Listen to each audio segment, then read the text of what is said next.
Lumabas sa komportable at nakasanayan. Be blessed tuwing Webes. Ako po si Father Fiel Pareha. Tara po at magkapit pandasal na tayo.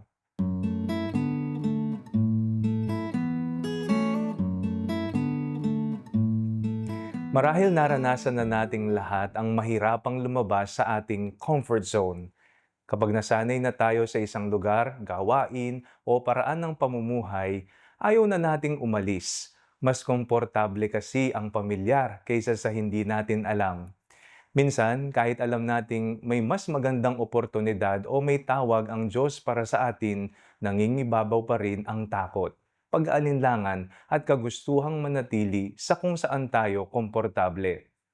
Isinama ni Jesus sina Pedro, Santiago at Juan sa mataas na bundok.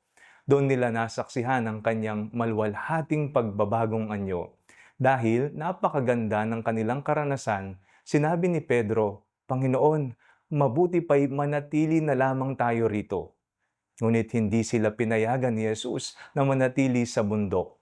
Kinailangan nilang bumaba at harapin muli ang tunay na buhay at ang misyong naghihintay sa kanila. Ganyan din ang paanyaya sa atin. Hindi tayo tinatawag ng Diyos para manatili lamang sa ating komportabling kalagayan.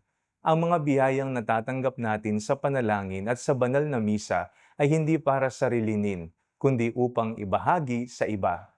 Ang tunay na pananampalataya ay hindi nananatili sa bundok. Bumababa ito upang magmahal, maglingkod at maging saksi ni Kristo sa araw-araw. Manalangin tayo. Panginoon, bigyan mo kami ng tapang na sumunod sa iyo kahit mahirap.